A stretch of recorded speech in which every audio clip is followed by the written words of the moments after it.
A gente costuma pensar em imperadores romanos como generais sanguinários, não é? Um cara com a armadura conquistando territórios e matando inimigos. Só que tem um imperador que quebrou completamente esse padrão. Esse cara preferiu subir no palco para cantar do que comandar um exército. Transformou Roma num teatro gigante. E olha, isso custou caro. Mas enquanto ele estava se achando o maior artista do mundo, o império começou a desmoronar. As legiões se revoltaram. O Senado o declarou inimigo público e ele acabou fugindo como um covarde cavando a própria cova. Como é que o imperador consegue ser tão popular entre o povo que mesmo depois da sua morte surgiram impostores dizendo que eram ele? Por que a elite romana odiava tanto esse cara? E qual foi o crime que marcou o início da sua queda? Eu sou o Mohamed e sejam bem-vindos ao V de História, moçada! Para tu entender quem foi Nero, a gente precisa voltar um pouco antes dele nascer. Roma estava sob o controle da dinastia Júlio-Claudiana. Essa família descendia direto de Augusto, o primeiro imperador. E ser parente de Augusto era tipo ter um passaporte para o poder absoluto. Nero nasceu em 37 d.C., com o nome Lucius Dominicius Ahenobarbus. A mãe dele era Agripina, a jovem. Essa mulher era bisneta de Augusto e filha de Germânico, um general super popular. Agripina era ambiciosa demais. Ela não queria só poder, queria o poder absoluto através do seu filho. Tu sabia que a história de Nero começou muito antes dele nascer dessa maneira? A mãe dele já estava planejando o poder dele desde que era criança. Só que presta atenção nisso, porque essa ambição dela vai ser o gatilho para a maior tragédia da vida do Nero. Quando o imperador Cláudio executou a esposa Messalina por traição, Agripina viu a chance perfeita. Ela era sobrinha de Cláudio, mas isso não impediu nada. Manobrou politicamente até conseguir se casar com o próprio tio. E foi aí que começou o plano mestre dela. Cláudio já tinha um filho biológico, chamado Britânico. Esse era o herdeiro natural. Só que Agripina convenceu Cláudio a adotar Nero. A jogada foi genial. Nero era mais velho que Britânico e carregava o sangue de Augusto através dela. Cláudio aceitou e Nero virou o herdeiro oficial. Em 54 d.C., Cláudio morre de repente. As fontes históricas falam que foi envenenamento. Agripina tinha acesso à comida dele. Coincidência? Improvável. O que importa é que a transição foi perfeita. Nero só tinha 16 anos naquela época. Agripina tinha plantado aliados em posições-chave. O principal era Sextus Afrânio Burrus, o chefe da guarda pretoriana. Essa era a força militar de elite que protegia o imperador. Burrus levou Nero até a guarda. Eles aclamaram ele na hora, com apoio militar garantido. O Senado não teve escolha e Nero chegou a ser o novo imperador. E Britânico, o garoto foi isolado, não tinha poder de nada, não tinha aliados e virou um fantasma no próprio palácio. Nos primeiros 5 anos, Roma foi bem governada, mas não por Nero. Ele era jovem demais, inexperiente e quem realmente mandava era um trio: Agripina, a mãe controladora, Burrus, o militar pragmático e Sêneca, o filósofo estoico. Sêneca era o tutor intelectual de Nero. Ele escrevia os discursos do imperador e criou toda uma ideologia de governo baseada em clemência e cooperação com o Senado. A ideia era desfazer a imagem tirânica do reinado anterior de Cláudio. Burrus garantia a estabilidade militar, aplicava força quando necessário. Esse período ficou conhecido como Quinquênio Neronis, os 5 anos dourados. Houve reformas administrativas, combate à corrupção, restauração do prestígio senatorial e o império parecia estável. Mas por baixo disso, uma guerra silenciosa estava acontecendo. Agripina não queria ser só mãe do imperador, ela queria ser corregente. Aparecia em moedas ao lado de Nero, tentava sentar-se com ele em cerimônias oficiais e queria tomar decisões de Estado. Isso assustou Sêneca e Burrus. Eles sabiam que uma mulher governando Roma seria inaceitável para a elite conservadora. Então, eles começaram a afastar Nero da mãe e Nero começou a gostar dessa liberdade. Em 55 d.C., aconteceu o primeiro rompimento sério deles. Nero se envolveu com uma mulher mulher chamada Acte. Ela era uma liberta, ou seja, ex-escravizada. E para a aristocracia romana, isso era uma humilhação. Agripina explodiu, ameaçou Nero, disse que apoiaria Britânico como imperador se ele continuasse a relação. A resposta de Nero foi horrível. Durante um banquete no palácio, Britânico bebeu vinho e caiu morto na frente de todos. Foi um envenenamento claro. E Nero mandou continuar a festa como se nada tivesse acontecido. Esse foi o primeiro assassinato político dele. Marcou o fim da sua inocência. E se tu tá entendendo como a história começou a sair do controle, deixa o like para fortalecer o canal, mas o pior ainda tá por vir. Espera bem aí.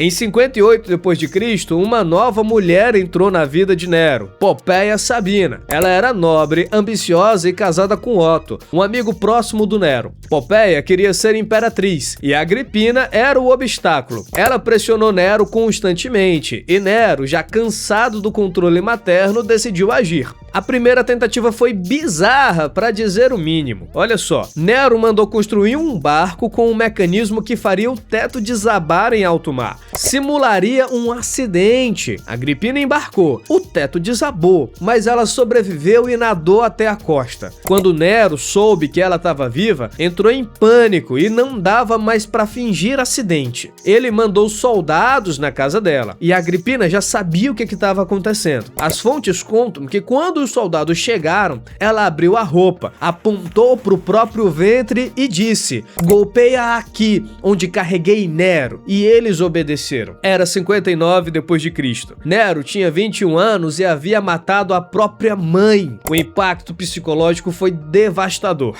Nero nunca mais foi o mesmo. Politicamente, ele cruzou uma linha. Sêneca e Burrus tentaram justificar o crime ao Senado e alegaram que Agripina estava conspirando, mas eles sabiam a verdade. Viraram cúmplices. Em 62 d.C., tudo mudou de novo. Burrus morreu e as fontes falam em doença, mas tem algumas suspeitas em relação a isso. Sêneca, vendo que estava perdendo influência e que Nero estava ficando cada vez mais incontrolável, pediu para se aposentar. Nero deixou. O substituto de Burrus foi Ofônios Tigelinos. Esse cara era corrupto, cruel, encorajava todos os vícios de Nero. Era o oposto de Burrus. E com Tigelinos do comando da guarda, Nero ficou livre para fazer o que quisesse. Ele se divorciou de Octávia, a filha de Cláudio, e ela era popular. O povo a amava. Nero a exilou e depois mandou executá-la. Casou-se com Popéia. E foi nesse momento que Nero começou a revelar a verdadeira paixão dele, as artes. Nero não via o canto, a atuação e as corridas de biga como hobbies. Para ele, isso era legitimação política. Ele queria ser admirado não como César, mas como um artista.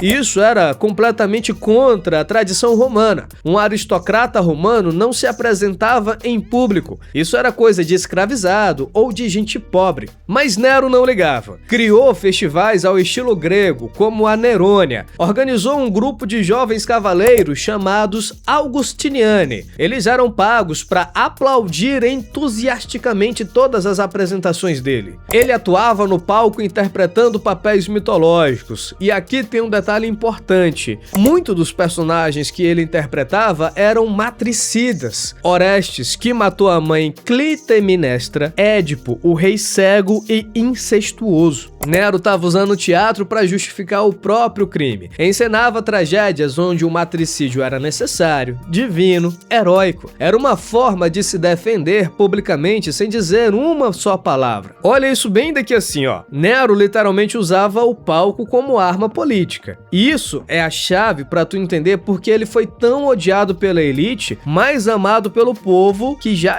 a gente vai falar. Em 64 d.C. aconteceu o grande incêndio de Roma. A cidade foi devastada. Nero estava em Antio quando começou, mas voltou imediatamente para organizar o socorro. Abriu o palácio para abrigar desabrigados, trouxe comida de outras províncias, mas os rumores eram que ele tinha causado o incêndio. Diziam que ele queria destruir Roma para reconstruí-la à sua imagem. E de certa forma, foi o que aconteceu. Nero usou a terra devastada para construir a Domus Áurea, a Casa Dourada. Não era só um palácio, era um complexo gigantesco que ocupava o coração de Roma. Tinha lagos artificiais, florestas, vinhedos, uma estátua colossal dele com raios solares, o Colosso, que ficava na entrada. Nero se via como Apolo, o deus do sol. Queria que Roma fosse o reflexo dele. O problema é que para construir tudo isso, ele expropriou terras públicas. O povo acabou ficando revoltado. Ele tinha roubado o centro da cidade para uso pessoal. E para piorar, precisava de um culpado pelo incêndio. Ele escolheu os cristãos. Os cristãos naquela época eram um grupo pequeno e marginal. Nero os acusou de incendiários e ordenou execuções públicas,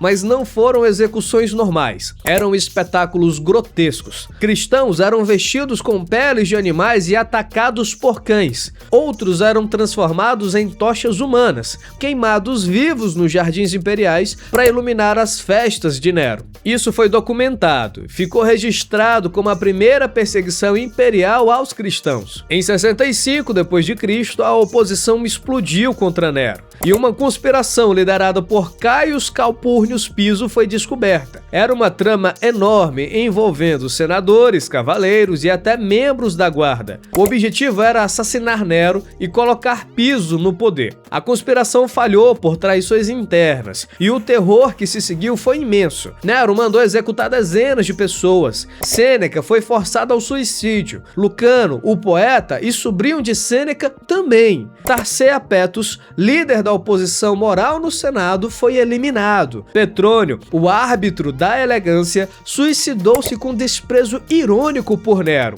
Era o fim de qualquer oposição interna. Em 66 d.C., Nero fez algo inesperado. Saiu de Roma e foi para Grécia, não para governar, não para fazer campanha militar, para competir em festivais artísticos. Passou mais de um ano viajando pela Grécia, participou de todos os grandes jogos, os olímpicos, os píticos, os istmicos, e ele venceu todos. Mais de 1.800 coroas. Obviamente ninguém ia derrotar o imperador de Roma, mas Nero acreditava que eram vitórias legítimas. Ele também proclamou a liberdade da Grécia em Corinto e isentou a província de impostos. Foi um gesto popular no Oriente, mas desastroso para o Império. As finanças já estavam apertadas por causa da Domus Áurea, e agora ele estava abrindo mão da receita. Enquanto isso, no Ocidente, as províncias ferviam de insatisfação. A queda começou na Gália. Július Vindex, governador da província, se revoltou. Ele não queria ser imperador, queria derrubar o citarista que estava destruindo Roma. Vindex enviou mensagens a outros governadores pedindo apoio. Servius Sulpicius Galba, governador da Espanha, respondeu. Galba era um general conservador, severo, respeitado. Foi aclamado imperador pelas tropas dele. Nero reagiu com descaso no começo. Estava mais preocupado em terminar a turnê artística na Grécia. Quando finalmente voltou a Roma, já era tarde. A guarda pretoriana tinha sido comprada. Ninfídio Sabinus, colega de Tigelinos na prefeitura pretoriana, traiu Nero. Prometeu dinheiro aos guardas em nome de Galba. A guarda abandonou Nero. O Senado, vendo que o imperador não tinha mais apoio militar, o declarou inimigo público. Isso significava que qualquer cidadão podia matá-lo sem punição. Nero fugiu, foi para uma vila suburbana de um liberto chamado Faon. Passou a noite cavando a própria cova com as mãos. Ele, que tinha vivido num luxo mais absoluto, agora estava se escondendo como um criminoso comum. Na manhã do dia 9 de junho de 68 d.C., ouviu cavalos se aproximando. Eram soldados vindo prendê-lo. Nero pegou uma adaga, mas não conseguiu se matar. Ele era covarde demais. O secretário dele, Epafrodito, teve que segurar a mão dele e cravar a lâmina na própria garganta. As últimas palavras de Nero foram: "Que artista morre comigo." Morreu aos 30 anos. E com ele, morreu a dinastia Júlio-Claudiana. O que veio depois foi o caos. O ano dos 4 imperadores, em 69 d.C., Galba, Otto, Vitélio e Vespasiano se alternaram no trono em meses. O império quase desmoronou. Mas o mais fascinante é o legado de Nero. A elite romana escreveu a história dele como a de um monstro, um louco, o tirano, mas o povo pensava diferente. No Oriente, especialmente entre os partos, Nero era adorado. Surgiu a lenda do Nero Redivivus, a crença de que ele não tinha morrido e voltaria. Pelo menos 3 impostores surgiram nas décadas seguintes, liderando revoltas e dizendo ser Nero. Isso mostra que ele tinha uma base de apoio muito forte. Para a elite, ele era o imperador que humilhou a dignidade romana ao subir no palco. Para a plebe, ele era o campeão do povo, o artista que quebrou barreiras sociais. E para os cristãos, ele virou o anticristo, a figura do imperador que perseguiu a igreja primitiva e símbolo do mal absoluto. Nero foi o único imperador romano que tentou redefinir o poder não através da guerra, mas através da arte. Falhou porque subestimou a importância do exército e da elite política, mas provou que a imagem e o espetáculo podem ser tão poderosos quanto as legiões. A história de Nero é a história de um homem que quis ser amado como artista, mas acabou odiado como tirano, e que, mesmo depois de morto, continuou assombrando o império. Dá uma olhada nesse vídeo que tá aparecendo aqui, eu acho que vai ser interessante para tu ver. E se você chegou até aqui, muito obrigado. Se inscreve no canal e ativa as notificações caso não seja inscrito ainda. Obrigado pela atenção, abraço e até a próxima.